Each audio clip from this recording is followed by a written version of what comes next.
itu bisa akhirnya diakui menjadi guru dan masuk dalam kategori guru, dan kalau mereka masuk dalam kategori guru yang formal bisa juga menerima tunjangan untuk meningkatkan kesejahteraannya.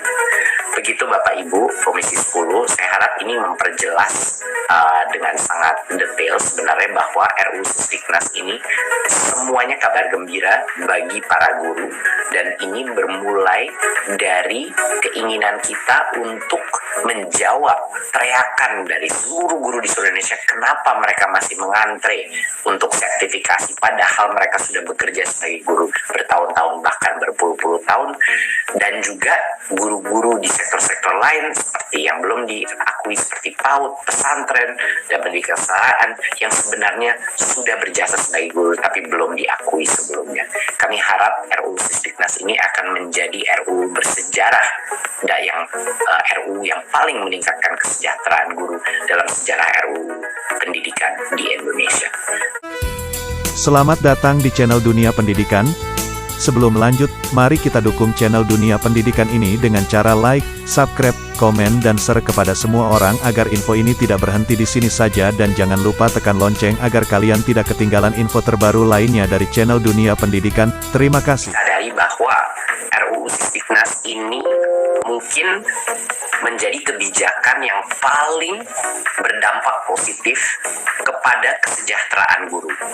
Menurut kami belum pernah ada rancangan undang-undang yang benar-benar punya dampak lebih holistik dan terintegrasi terhadap peningkatan kesejahteraan guru.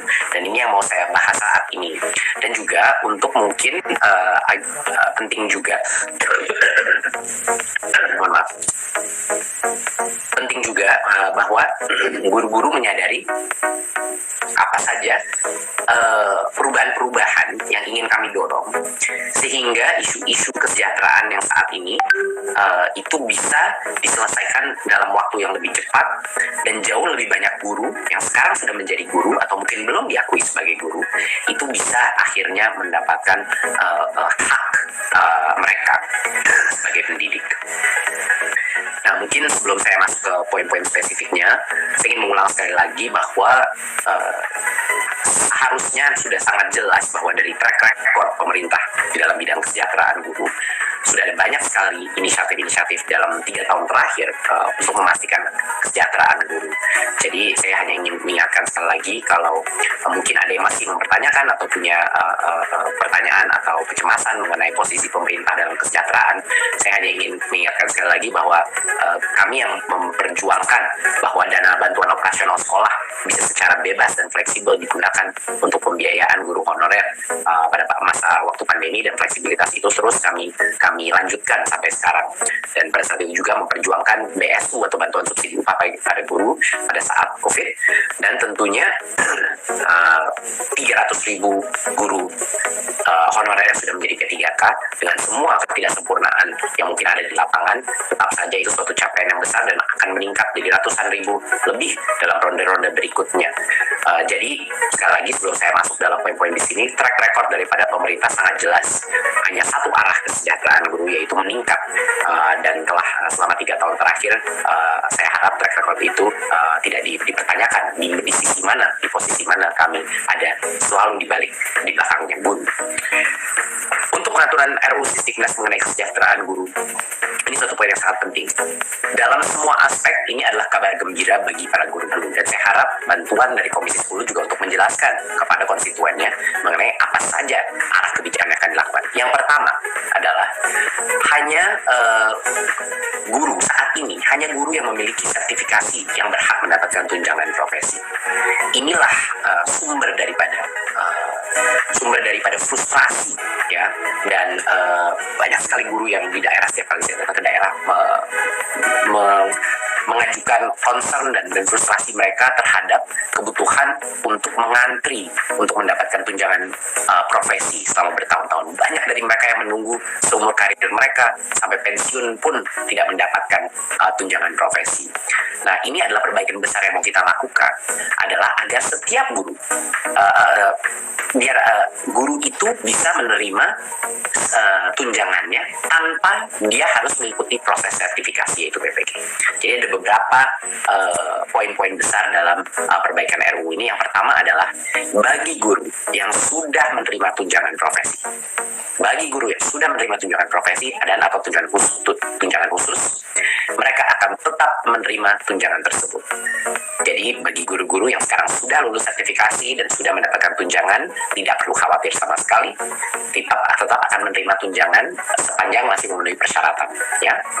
Dan untuk guru-guru yang sudah mengajar saat ini, ya ini yang selalu saya ketemu di daerah yang mengajar, tapi mereka belum tersertifikasi dan luar biasa kasihannya mereka menunggu terus antrean sertifikasi. Kami ingin memastikan bahwa guru ASN mendapatkan penghasilan yang layak dari gaji dan tunjangan mereka, dari tunjangan fungsional, tunjangan pengabdian berdasarkan undang-undang ASN, ya. Dan tunjangan ini yang akan ditingkatkan dan tidak perlu lagi menunggu sertifikasi untuk mendapatkan tunjangan yang layak. Dan untuk guru non-ASN bisa mendapatkan upah yang layak dari yayasan sebagai pemberi kerja berdasarkan undang-undang ketenagakerjaan, ya. Jadi buat swasta juga akan ditingkatkan untuk memastikan. Jadi yang sudah menerima, saya ulang sekali lagi, yang sudah menerima tunjangan, arah kebijakannya adalah tidak ada perubahan sama sekali. Mereka akan terus mendapatkan tunjangan tersebut. Bagi yang belum mendapatkan tunjangan, tidak perlu lagi mengantri untuk sertifikasi dan mengikuti program PPG. Salah satu dampak positif dari ini adalah program PPG bisa difokuskan dengan kapasitas yang sangat terbatas untuk mencetak guru-guru baru. Sedangkan guru yang sudah bekerja harusnya sudah bisa mendapatkan tunjangan sesuai dengan undang-undang ASN tanpa harus melalui proses sertifikasi yang antriannya panjang sekali. Dan mau menunggu sampai kapan? Sampai mereka sudah pensiun. Banyak yang sudah sebentar lagi pensiun. Dan banyak sekali guru-guru kita yang membutuhkan tunjangan sekarang, bukan nanti, gitu. Dan guru-guru dan itu kira-kira dan guru-guru swasta tentunya akan juga berdasarkan undang-undang ketenagakerjaan. Disitulah pemerintah berencana meningkatkan bantuan operasional sekolah ke swasta untuk meningkatkan tunjangan tersebut. Nah, poin kedua adalah sertifikat pendidik dari pendidikan profesi guru adalah prasyarat untuk menjadi guru atau calon guru baru dan bukan untuk guru yang sudah mengajar, ya. Jadinya memang untuk guru yang sudah mengajar itu kami putihkan ya, agar mereka bisa menerima tunjangan, sedangkan sertifikat ke depannya untuk menjadi guru baru itu harus mendapatkan sertifikasi. Jadi benar-benar PPG itu sebagai syarat itu adalah menjadi prasyarat menjadi guru untuk bisa menjadi guru seperti SIM, surat izin mengemudi, tapi untuk guru, gitu.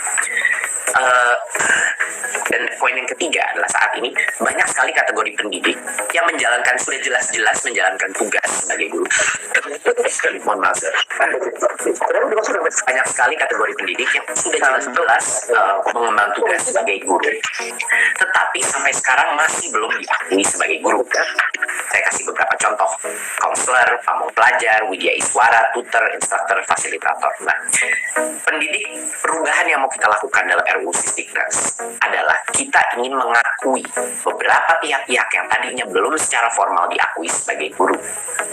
Dan dari ini, yang terbesar adalah pendidik PAUD 3-5 tahun. Saat ini belum pernah ada yang mengakui pendidik PAUD sebagai guru formal. Yang kedua adalah pendidik dalam satuan pendidikan kesetaraan, dan yang ketiga adalah pendidik dalam pesantren yang formal, pesantren yang mengikuti banyak standar-standar nasional pendidikan. Jadi dengan perubahan RUU Sisdiknas ini, harapan besar kita adalah para pendidik PAUD, para pendidik kesetaraan, dan para guru-guru pesantren itu bisa akhirnya diakui menjadi guru dan masuk dalam kategori guru, dan kalau mereka masuk dalam kategori guru yang formal bisa juga menerima tunjangan untuk meningkatkan kesejahteraannya. Begitu Bapak Ibu Komisi 10, saya harap ini memperjelas dengan sangat detail sebenarnya bahwa RUU Sisdiknas ini semuanya kabar gembira bagi para guru, dan ini bermulai dari keinginan kita untuk menjawab teriakan dari seluruh guru di seluruh Indonesia, kenapa mereka masih mengantre untuk sertifikasi padahal mereka sudah bekerja sebagai guru bertahun-tahun bahkan berpuluh-puluh tahun, dan juga guru-guru di sektor-sektor lain seperti yang belum diakui seperti PAUD, pesantren, dan pendidikan kesetaraan yang sebenarnya sudah berjasa sebagai guru tapi belum diakui sebelumnya.